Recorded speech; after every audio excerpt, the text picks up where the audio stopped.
Hi guys, welcome to my YouTube channel. ಇವತ್ತು ನಾನು ಮಾಡ್ತಿರುವಂಥ recipe ಕಡಲೆಬೇಳೆ ವಡೆ. ತುಂಬ ಸರಳ ವಿಧಾನದಲ್ಲಿ ಕ್ರಿಸ್ಪಿಯಾಗಿ ಹೇಗೆ ಮಾಡೋದು ಅಂತ ತೋರಿಸ್ಕೊಡ್ತಾ ಇದ್ದೀನಿ. ಇದಕ್ಕೆ ಏನೇನು ಬೇಕು ಅಂತ ನೋಡೋಣ. ಇವಾಗ ನಾನಿಲ್ಲಿ ಕರಿಬೇವು ಸೊಪ್ಪು ತೊಗೊಂಡಿದ್ದೀನಿ, ನಾಡು ಕೊತ್ತಂಬರಿ ಸೊಪ್ಪು, ಈರುಳ್ಳಿ ತೊಗೊಂಡಿದ್ದೀನಿ, ದೊಡ್ಡ ಗ್ರೀನ್ ಚಿಲ್ಲಿ ತೊಗೊಂಡಿದ್ದೀನಿ, ಗಾಂಧಾರಿ ಮೆಣಸು ಮತ್ತು ಒಂದಿನ ಪೂರ್ತಿ ನೆನೆಸಿಟ್ಟಿರುವಂಥ ಕಡಲೆಬೇಳೆ ತೊಗೊಂಡಿದ್ದೀನಿ. ಇವಾಗ ಒಂದು ಮಿಕ್ಸಿ ಜಾರಿಗೆ ನಾವು ನೆನೆಸ್ಕೊಂಡಿಟ್ಟಿರುವಂಥ ಕಡಲೆಬೇಳೆನ ಹಾಕ್ಕೋಬೇಕು.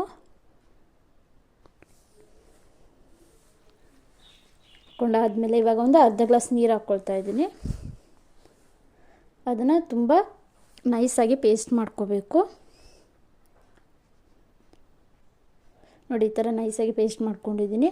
ಇವಾಗ ಅದೇ ಮಿಕ್ಸಿ ಜಾರಿಗೆ ನಾವು ಕಟ್ ಮಾಡ್ಕೊಂಡಿರುವಂಥ ಈರುಳ್ಳಿ, ಕೊತ್ತಂಬರಿ ಸೊಪ್ಪು, ಕರಿಬೇವು, ಗ್ರೀನ್ ಚಿಲ್ಲಿ ಇದೆಲ್ಲ ಹಾಕ್ಕೋಬೇಕು. ಇದನ್ನು ನಾವು ತುಂಬ ನೈಸಾಗಿ ಪೇಸ್ಟ್ ಮಾಡ್ಕೋಬೇಕು ನೀಟಾಗಿ.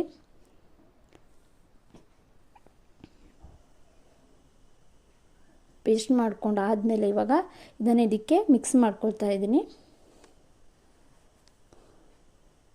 ಸ್ವಲ್ಪ ಸಾಲ್ಟ್ ಹಾಕ್ಕೋಬೇಕು. ಹಾಕ್ಕೊಂಡಾದ್ಮೇಲೆ ಇವಾಗ ಎರಡನ್ನೂ ನೀಟಾಗಿ ಒಂದು 2-3 ಮಿನಿಟ್ಸ್ ನೀಟಾಗಿ ಮಿಕ್ಸ್ ಮಾಡ್ಕೊಳ್ತಾ ಇದ್ದೀನಿ.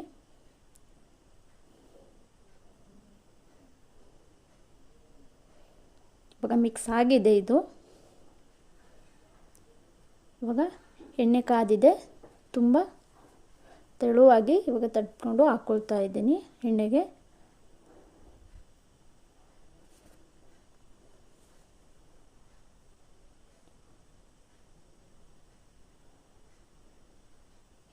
ಇವಾಗ ಇದನ್ನು ಒಂದು 2-3 ಮಿನಿಟ್ಸ್ ಈ ಥರ ಬೇಯಿಸ್ಕೊಳ್ಬೇಕು.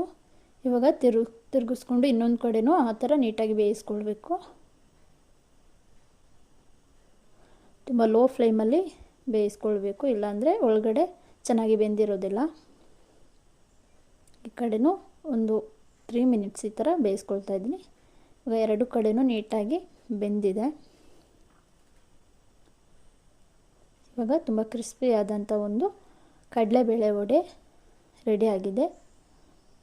ತುಂಬ ಸರಳ ವಿಧಾನದಲ್ಲಿ ಹೇಗೆ ಮಾಡೋದು ಅಂತ ತೋರಿಸ್ಕೊಟ್ಟಿದ್ದೀನಿ. ನೀವು ಸಹ ಇದನ್ನು ಒಂದ್ಸಲ ಮನೇಲಿ ಟ್ರೈ ಮಾಡಿ. ತುಂಬ ಸೂಪರಾಗಿರುತ್ತೆ ಆ್ಯಂಡ್ ಸಿಂಪಲ್ಲಾಗೂ ಸಹ ಈಸಿಯಾಗಿ ಮಾಡ್ಕೋಬೋದು.